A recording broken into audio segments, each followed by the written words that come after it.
What's up guys, this is Pink Across. Today I'm going to be going over what I believe are the top 5 Pokemon in OU, their upsides and downsides, and then going over some common sets and talking about how to implement them onto your teams. Let's get right into it. First up we have Dragapult. This Pokemon is extremely diverse, which is part of the threat. When you first see it come out onto the field, you can't really tell what it's going to do. Its mixed sets are extremely hard to wall, given it's got a very high attack and a great signature move in Dragon Darts, but also access to that Hex Plus status makes it very, very difficult for even stall teams to sometimes wall it out. Incredible speed tier, outpaced only by Deoxys speed, which is not even a really reliable way to take Dragapult down from full health, and it's not very common. It's becoming increasingly rare to see Deoxys speed. It's really got a the choice spec sets have a rare combination of immediate power and speed, which can make it a really valuable addition to a lot of teams. Infiltrator is a great ability. Dragapult can ruin screens teams and substitute Pokemon. A lot of Pokemon these days running substitute on their setup sets to get past things like Toxic from Gliscor and screens, of course, with hyper offense being as powerful as it is. Really good to get past that. Webs has seen a bit of a resurgence lately with Smeargle, so you can use Clear Body to ruin that. Overall, just incredibly powerful Pokemon that can work on so many different types of teams. The one downside is really that every set it has can be pretty much completely stopped in its tracks by something. And there's really no set that's without its weaknesses or completely reliable. Like if you're running a sub Wisp Hex Darts, you're going to get stopped by Heatran. If you don't have Thunder Wave, you're probably going to get stopped by Clefable. If you're running a spec set and you face like a Blissey or maybe, like a really bulky Clodsire. So there are a lot of things that can limit every Dragapult set. So when you load up, you might just get hard-walled. Let's take a look at some sets. So we have this is kind of the Focus Sash set that's been gaining a lot of popularity recently. With this dual status and the double stab with the Hex and Dragon Darts combo, this Dragapult is incredibly difficult to wall, and it can pretty much stop every single sweeper. So even through Substitute with Infiltrator, it can stop an out-of-control Gouging Fire, it can stop a Volcarona, it can stop an Iron Valiant. With just this Sash plus the access to Thunder Wave and Hex, there is absolutely nothing that can take on this Dragapult set. So if you want like a kind of, it almost functions sort of like a Ditto, except it actually is good, and that's really why it's been seeing a lot of usage. So this is a great anti-HO measure. I'd recommend this on more offensive teams. Maybe on a offense or an HO you could run this, but I wouldn't put this on a more balanced build. This is the classic spec set. Works on a lot of playstyles. I wouldn't say I would avoid using this on hyper offense, mainly just you want to avoid choice Pokemon, usually on hyper offense, not all the time, but usually. But for really anything from bulky balance to offense, this can work extremely well. Heavy Duty Boots, this is probably the most popular set right now. Being able to run a status move with Hex Darts, U-turn, it's extremely annoying, and especially with Hazard Stack, it becomes increasingly difficult to take on. And just the ability for it to have boots, threaten whatever it is in, outspeed it, force you to switch, and then just keep spreading status and clicking Hex, waiting for that paralysis, wearing down your Kingambit or whatever your switch-in is. This Pokemon is extremely scary. A little bit more niche, but you still do see Choice Band.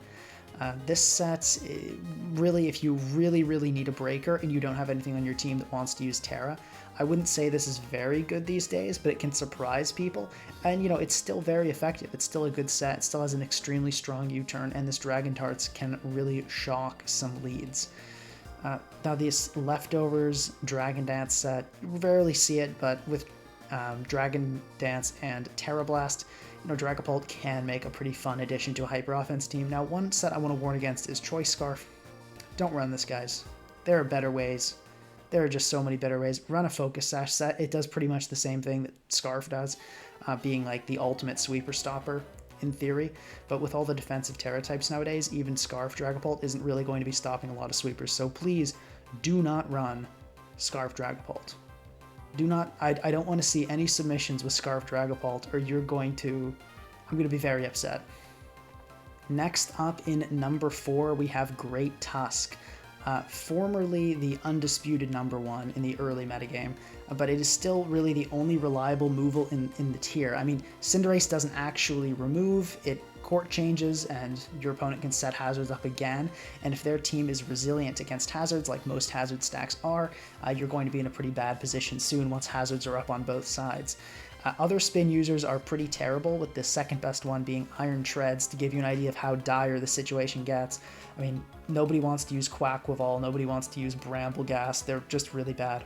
And Tidy Up Pokemon, while they aren't terrible, Mousehold is usable, it's very niche and often doesn't fit well on teams. Very, very diverse in its sets, that's another great thing. Kind of similar to Dragapult. You can't exactly tell what a Great Tusk is going to do when it comes on the field. You have more of an idea than with Dragapult, since it's, you at least know the Great Tusk will be physical, but really it can do so much for your team, and it's extremely easy to fit onto a team, which is great too, and it can do a lot of things. Coverage is actually extremely threatening. I mean, with Ice Spinner, Knockoff, and the new addition of Temper Flare even to threaten Corviknight and Skarmory, it can be offensively extremely threatening. It can set rocks, it's usually better as a rapid spinner, but you can compress rocks and spin on the same set. Really great defensive typing, being one of the few Pokemon that can answer Kingambit, stops Raging Bolt, Thunderclap, and can one-shot Raging Bolt as well, which is really nice. Just especially the really powerful stabs of Close Combat and Headlong Rush are good threatening things to have in the back. You have sweeping sets as well. It's not just support. You can have Bulk Up, Rapid Spin, Bulk Up, Booster Speed, which is extremely threatening. Really, the only downside to this Pokemon is that, you can't have it all. Your Tusk can only do so much. You can't have it be Bulk Up and set rocks and spin and be a great defensive wall. So you kind of have to pick. If you go with a slower, bulkier set to stop Gouging Fire, it's not going to be as good at removing. And so you do have to kind of pick what you want, but that's usually not that big of an issue since you can structure your team to do the things that the Great Tusk isn't doing. Okay, let's take a look at some sets. So the main Great Tusk set you're going to want to run is this. And this is sort of just the standard removal Great Tusk. Really, you can run, I've seen like over Knockoff, you can run Temper Flare. It's a very valid change. That might be even better at removal, but this is your go-to for removal. The reason we have so much investment in attack is for two things. So we want to be able to hit Gliscor and Gholdengo. So if your Ice Spinner is not two-shotting a defensive Gliscor, you might as well not really run it. So you need to be offensively invested to really effectively remove. And if an Air Balloon Gholdengo is coming in and you're not really threatening to kill it or outspeed it, that's a problem too. So like a defensive set, something like this, like a Leftovers Bulk Up set, this is not going to remove as well. If your team is really okay with not removing, that's fine. Maybe it's got like a Hatterene on it, then this Great Tusk is okay. But if you really need those hazards gone, this is the kind of set you run. The other set that's great at removal is this, a Booster Speed set. And this is arguably better at removal, mainly just because it can't really get spin blocked by Dragapult, given the fact that you can, bulk up and threaten to one-shot it. So this Great Tusk is more removal for hyper offense and offense, whereas this Great Tusk can fit on, anything from bulky balance to offense. But this Great Tusk, more on that offense HO side. Still, both are very good. This Great Tusk, more of your balance and bulkier set. Now the one thing I'll say, this is basically the single Pokemon that can answer Gouging Fire, like forever, is this defensive bulk up Great Tusk. And there's a lot to be said for that. Gouging Fire, extremely difficult to switch into. In this set, I will say the main drawback is it's not the best removal. It can get spin blocked pretty easily, and there's just not a lot you can do about that. You can run bulk up, you can run Knockoff over Ice Spinner and a Terra type that allows you to wall Gliscor hits, or wall Toxic rather, so like Terra Poison or Steel. But I would say this is probably what you want to run. There are some more niche sets now, like Assault Vest I see sometimes. Functions kind of similar to Heavy Duty Boots, but you're just, giving up the hazard immunity. I'm not a fan of Assault Vest.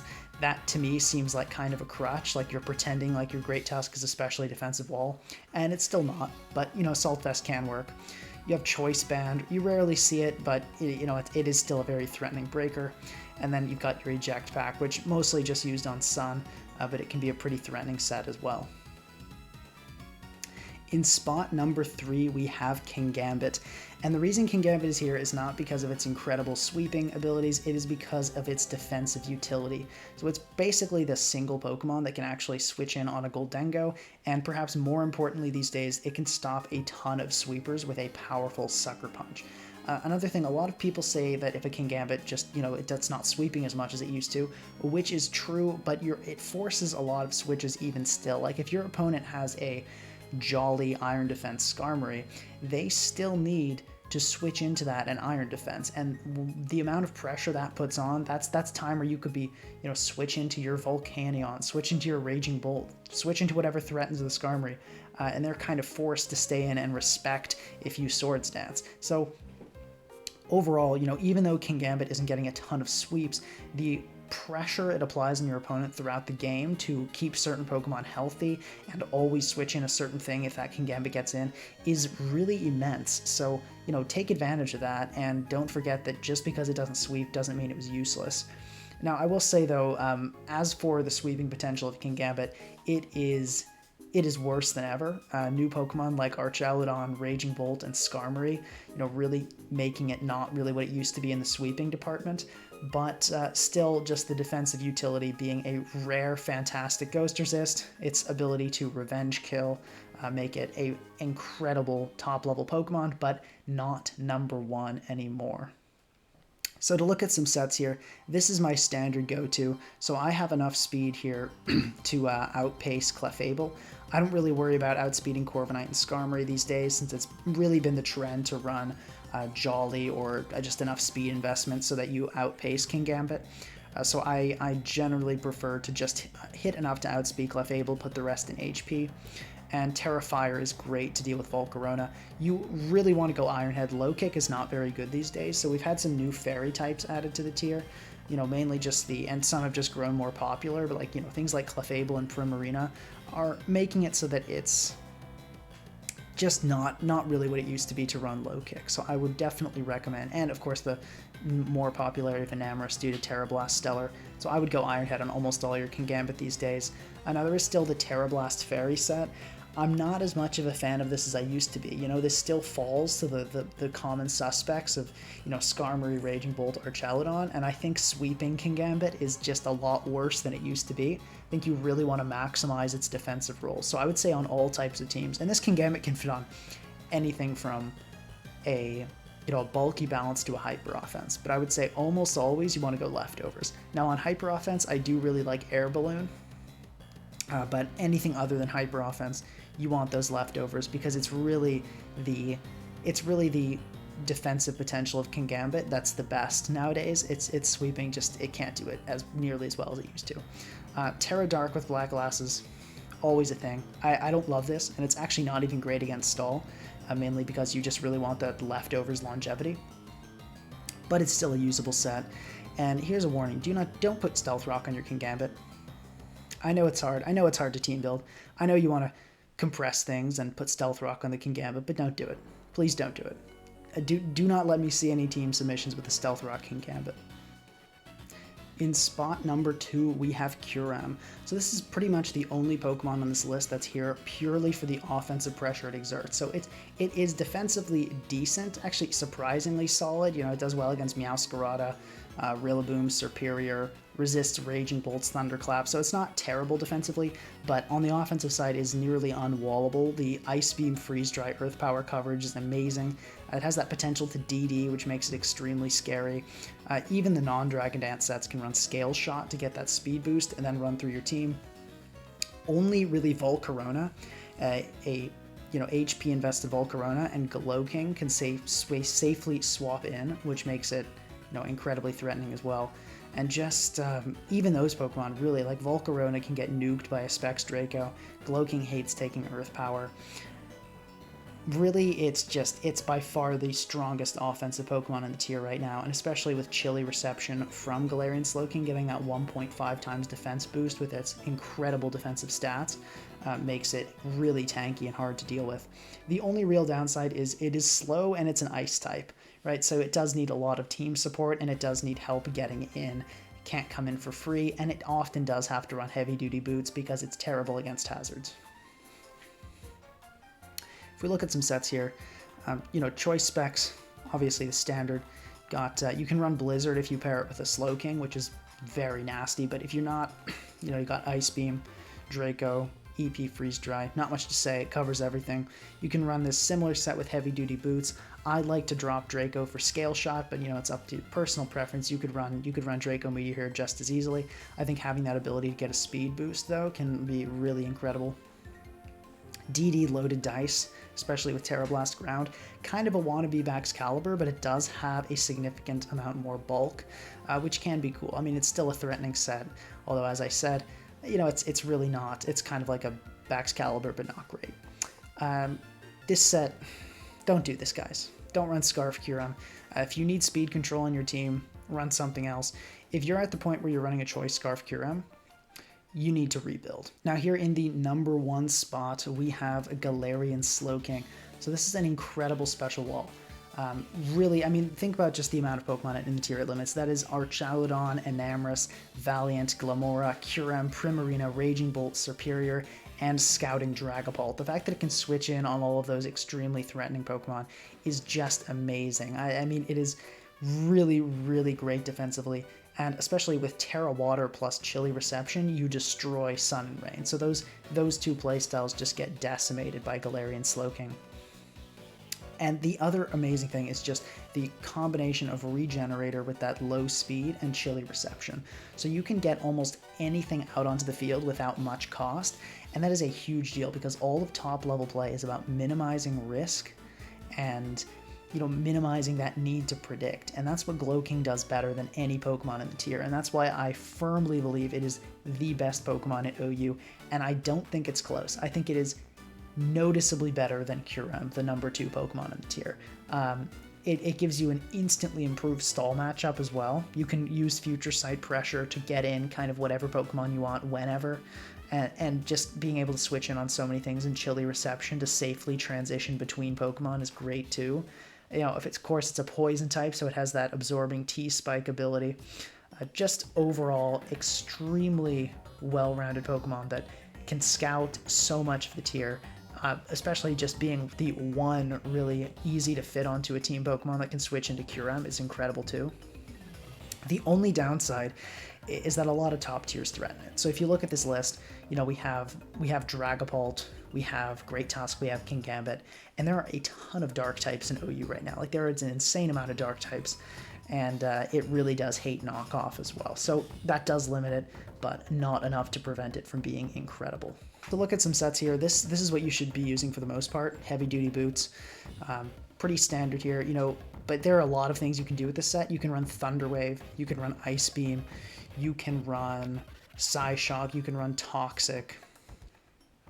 I've seen so much on these sets. You can even run Toxic Spikes. This is really just incredible. This is the main set you want to be running. Having boots and just Chilly Reception is such a free thing to have on your team. And in a lot of cases, going into Galarian Slowking and clicking Chilly Reception is just a no drawback play, and there's nothing your opponent can do about it. So this is by far the best set you should be using. You can really fit this on, you know, anything other than Hyper Offense, and this set would fit well. Now, going to Assault Vest here, I personally think this is not great. I think it's a major waste not to be running Chilly Reception on your Galarian Slowking. You're giving up a lot, but this is still a solid set and a pretty decent Pokemon, even though you're removing a lot of the potential it has, in my opinion. But yeah, with Assault Vest, you have a little more bulk, so you can afford to get some more special attack investment. You can go full special invested Assault Vest as well. Really, whatever you prefer, whatever your team needs. Because you give up, though, on that ability to switch and kind of get momentum going, you give up on that pivoting, I would not recommend this on more offensive playstyles. This is more of a balanced to bulky balance set to run on Galarian Slowking. And for this, I mean, you've got some other weird ones, like you have Colberberry defensive, which you see sometimes. It can kind of surprise knockoff users and be a lot more effective than they anticipated. I've seen Black Sludge Trick, but for the most part, they all did the same thing. The main two you're going to want to deal with are Assault Vest and this Heavy Duty Boots. Please remember to subscribe, like, and leave a comment if you enjoyed the video. If you're interested in one-on-one tutoring with me, the link to sign up will be in the description. I'll see you guys next time.